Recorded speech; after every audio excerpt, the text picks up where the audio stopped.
بسم اللہ الرحمن الرحیم۔ السلام علیکم۔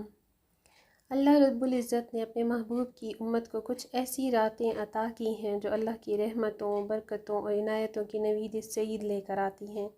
شیخ سعدی رحمۃ اللہ علیہ نے کیا خوب کہا تھا کہ رحمت حق بہانام جوید، یعنی کہ اللہ رب العزت کی رحمت اپنے بندوں کی بخشش کے بہانے تلاش کرتی ہے۔ یہ عظیم اور بابرکت راتیں اللہ کی رحمتوں کے حصول کے بہانے ہی تو ہیں۔ ان بابرکت راتوں میں سے ایک رات شب برات ہے۔ شب برات کا مطلب ہے نجات اور چھٹکارے کی رات، چونکہ اس رات میں اللہ کی رحمت سے لاتعداد انسان دوزخ سے نجات اور چھٹکارا حاصل کرتے ہیں، اس لیے اس رات کو شب برات کہا جاتا ہے۔ شب قدر کے بعد یہ رات تمام راتوں سے زیادہ بابرکت رات ہے۔ امام غزالی مکاشف القلوب میں فرماتے ہیں کہ جس طرح مسلمانوں کے لیے 2 عیدیں ہیں، اسی طرح فرشتوں کے لیے بھی 2 عید کی راتیں ہیں، جن میں سے ایک شب برات ہے اور دوسری شب قدر۔ بہت سی احادیث مبارکہ سے اس بابرکت رات کی عظمت و فضیلت واضح ہوتی ہے۔ تقریباً 10 صحابہ کرام سے شب برات کے حوالے سے احادیث مروی ہیں۔ حضرت علی المرتضیٰ رضی اللہ تعالیٰ عنہ سے مروی ہے کہ نبی اکرم صلی اللہ علیہ وسلم نے ارشاد فرمایا، جب شعبان کی 15ویں رات آئے تو اس رات میں قیام کیا کرو اور دن کو روزہ رکھا کرو۔ بے شک اللہ تعالیٰ اس رات میں غروب آفتاب سے لے کر طلوع فجر تک آسمان دنیا پر اپنی شان کے لائق نزول فرماتا ہے اور فرماتا ہے کہ ہے کوئی بخشش طلب کرنے والا کہ اسے بخش دوں، ہے کوئی رزق کا طلبگار کہ اسے رزق دوں، ہے کوئی مصیبت زدہ کہ اسے آرام دوں، ہے کوئی ایسا۔ اللہ تعالیٰ یہ اعلان طلوع فجر تک فرماتا رہتا ہے۔ حضرت عائشہ رضی اللہ تعالیٰ عنہ نے اس رات کے حوالے سے نبی اکرم صلی اللہ علیہ وسلم کے معمول کا ذکر بھی کیا ہے۔ آپ رضی اللہ تعالیٰ عنہ کہتی ہیں کہ میں نے ایک رات نبی اکرم صلی اللہ علیہ وسلم کو نہ پایا تو میں آپ صلی اللہ علیہ وسلم کی تلاش میں باہر نکلی تو دیکھا کہ آپ صلی اللہ علیہ وسلم بقیع قبرستان میں ہیں۔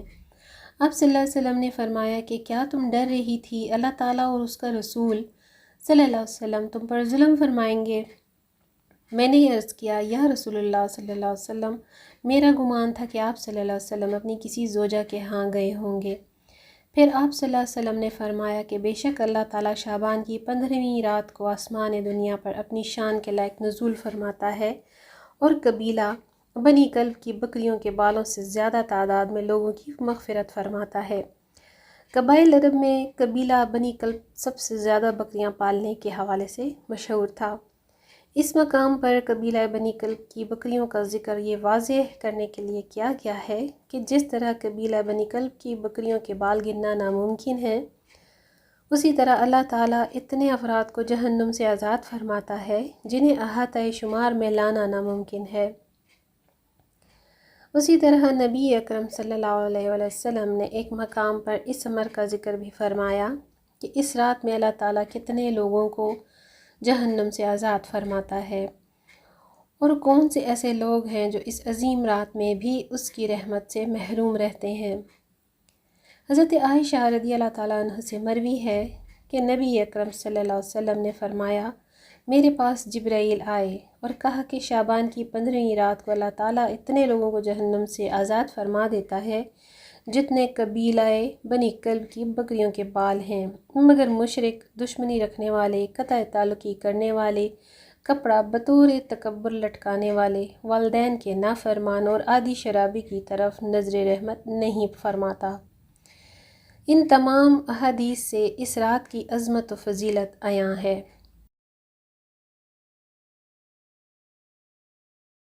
اسی طرح مختلف روایات سے یہ بات بھی ثابت ہے کہ اس رات میں انسان کا نامہ اعمال تبدیل ہوتا ہے، جس کا مطلب یہ ہے کہ اللہ تعالیٰ فرشتوں کو ہر شخص کے پورے سال کے معاملات صحائف کی شکل میں دے دیتا ہے۔